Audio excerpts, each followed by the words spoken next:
America ने आज Ukraine को सैन्य सहायता की समन्वय प्रक्रिया से खुद को अलग कर लिया है और पेंटागन ने इसकी सहायता प्रणाली के पुनर्गठन की शुरुआत की है।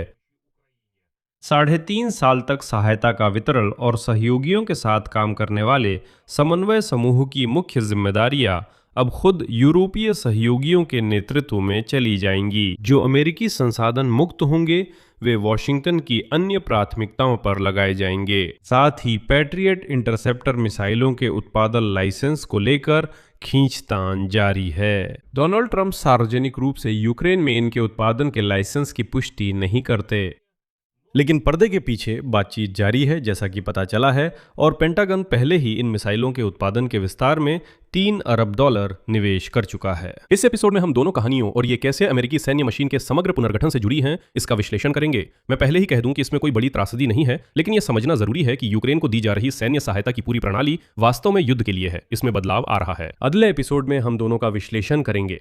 मैं कहूंगा केवल यूरोप ही यूक्रेन को दी जा रही सहायता के सैन्य पहलू के लिए जिम्मेदार होगा।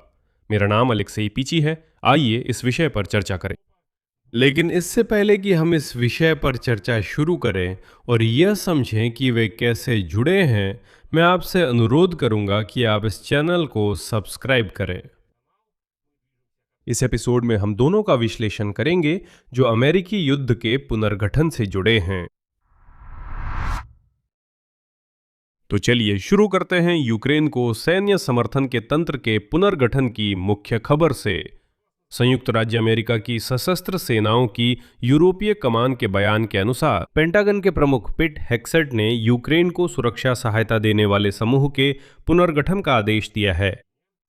उन्होंने सहयोगी देशों को मिशन के प्रमुख तत्वों का नेतृत्व सौंपा और अमेरिकी संसाधन अन्य प्राथमिकताओं के लिए मुक्त किए।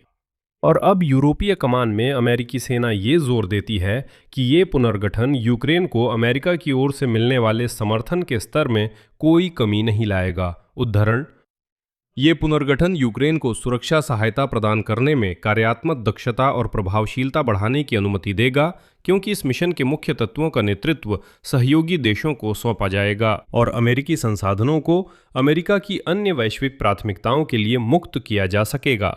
कुल मिलाकर यही वह नाटो 3.0 की अवधारणा है, जब यूरोपीय और केवल यूरोपीय ही यूरोप में पूरी सुरक्षा संरचना के लिए पूरी तरह जिम्मेदार होते हैं। अमेरिकी केवल अपना, वे सिर्फ अपना तथाकथित परमाणु छाता और मिसाइल रक्षा छाता ही छोड़ते हैं और अपने मुख्य संसाधनों को मध्य पूर्व और इंडो पैसिफिक क्षेत्र की ओर मोड़ देते हैं। और इस अवधारणा के बारे में हम आपसे इस YouTube चैनल पर कई बार बात कर चुके हैं। इस अवधारणा को सबसे पहले मार्क रूबियो ने पेश किया था, जो आज अमेरिकी विदेश मंत्री हैं। 2024 के चुनावों से पहले ये डोनाल्ड ट्रंप के चुनावी अभियान की बात है। उस समय नेटो 3.0 की अवधारणा पेश हुई थी, यानी अमेरिका पूरी तरह यूरोप से नहीं जा रहा, लेकिन हम ऐसे कदम देख रहे हैं कि कैसे अमेरिकी अपनी भागीदारी कम कर रहे हैं। हमेशा ऐसा ही रहा है कि अमेरिकी जनरल, अमेरिकी उच्च अधिकारी अमेरिकी ही ऐसी मिशनों का नेतृत्व करते थे, जैसे यूक्रेन को सुरक्षा सहायता देने वाला समूह, हमेशा वे ही सबसे आगे रहते थे। अगर हम रामस्टीन फॉर्मेट को याद करें, जहां यूक्रेन को सैन्य सहायता पर चर्चा होती थी, तो उस वक्त इसका नेतृत्व अमेरिका के जॉइंट चीफ्स ऑफ स्टाफ के प्रमुख मार्क मिली कर रहे थे और उस समय के रक्षा मंत्री लॉयड ऑस्टिन। हाँ, लॉयड ऑस्टिन उस समय रक्षा मंत्री थे। ये दोनों हमेशा समन्वय का नेतृत्व करते थे रामस्टीन फॉर्मेट में। यही बात यूक्रेन को सुरक्षा सहायता देने वाले समूह में भी थी। अब अमेरिकी वहां से भी और यहां से भी असल में चले गए हैं। पूरी तरह नहीं गए, लेकिन दूरी बना ली है। और अब अमेरिकी सशस्त्र बलों की यूरोपीय कमान के कमांडर जनरल ग्रिनकेविच ने बदलाव की तर्क को इस तरह समझाया। मित्र देशों ने यूक्रेन की रक्षा समर्थन में नेतृत्व क्षमता दिखाई। उन्होंने बताया कि अमेरिका ने आयोजक की भूमिका शुरू में अस्थायी रूप से ली थी। ऐसा ही सोचा गया था। उन्होंने यह जिम्मेदारी अस्थायी रूप से ली थी। उम्मीद थी कि देर सबेर ये मिशन यूरोपियों को सौंप देंगे। आगे जनरल ग्रिनकेविच का उद्धरण, यूक्रेन के लिए सुरक्षा सहायता समूह को शुरू में एक अस्थायी कमान के रूप में सोचा गया था।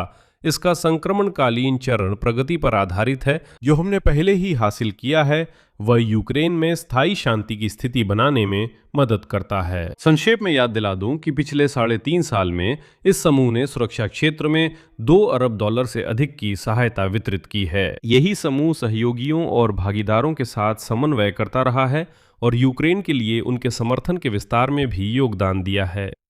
औपचारिक रूप से बात संयुक्त राज्य अमेरिका के प्रक्रिया से बाहर निकलने की नहीं है, बल्कि समग्र समन्वय बनाए रखते हुए संचालनात्मक नेतृत्व सहयोगियों को सौंपने की है। लेकिन बात को सीधे शब्दों में कहें तो पहले नेतृत्व अमेरिका के पास था, अब अमेरिका पीछे हट रहा है और कमान यूरोपीय देशों को सौंप रहा है। लेकिन यह मुख्य बात है अमेरिकी संसाधनों को अन्य वैश्विक प्राथमिकताओं के लिए मुक्त करना।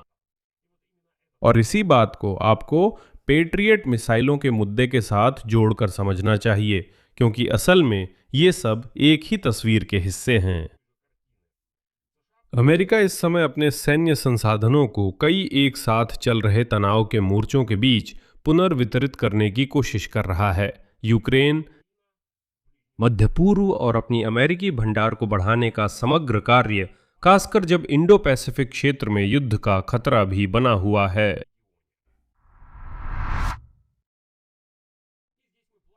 अब हम धीरे धीरे यूक्रेन के लिए पैट्रियट इंटरसेप्टर मिसाइल उत्पादन लाइसेंस की कहानी पर आते हैं।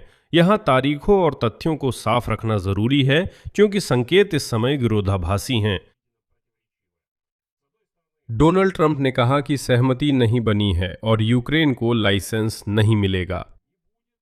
लेकिन पता चला कि साथ ही ऐसी चीजें भी हो रही हैं जो उलट नजर आती हैं।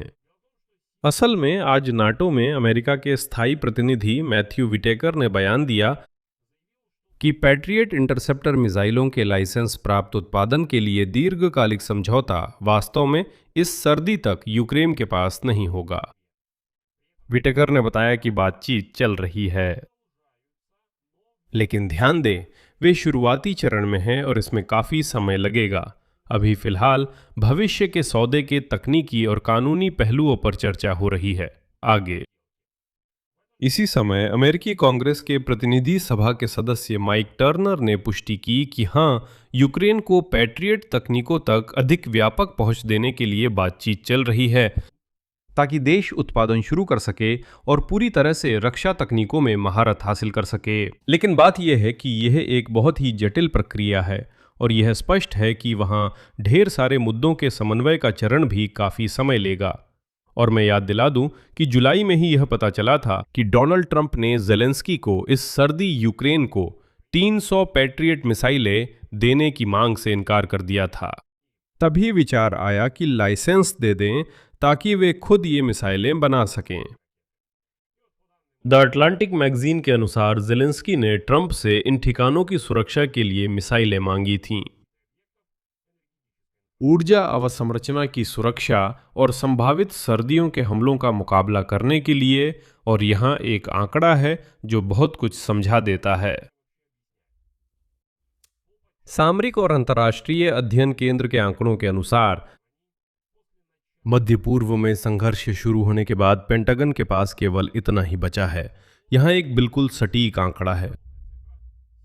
पैट्रियट सिस्टम्स के लिए 759 मिसाइलें। तुलना के लिए खुद संयुक्त राज्य अमेरिका हर साल लगभग 650 ऐसी मिसाइलें बनाता है। यानी सीधी गणना से पता चलता है कि ईरान के साथ युद्ध में इन इंटरसेप्टर मिसाइलों का अमेरिकी भंडार इतना खत्म हो चुका है कि अभी यूक्रेन के साथ इन मिसाइलों को साझा करना अपने ही भंडार में से सीधे कटौती करने जैसा है।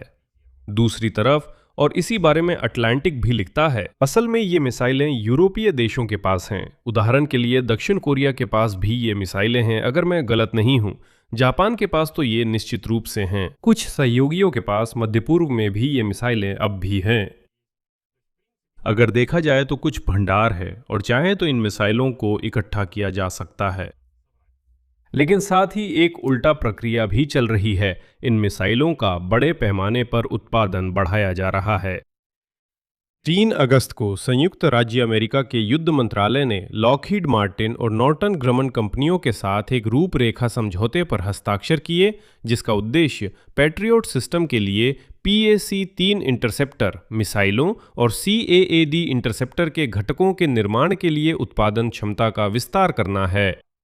इस अनुबंध की राशि $3 अरब से अधिक है और ये पेट्रियट मिसाइलों का उत्पादन 3 गुना, कैड मिसाइलों का उत्पादन 4 गुना बढ़ाने की अनुमति देगा।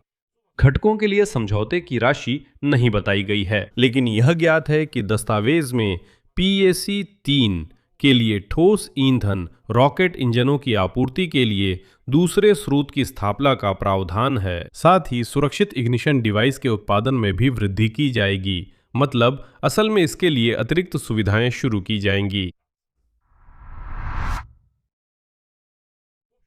जैसा कि देखा जा सकता है, अमेरिका यूक्रेन से दूर नहीं जा रहा, लेकिन अभी बड़ी मदद की उम्मीद नहीं करनी चाहिए।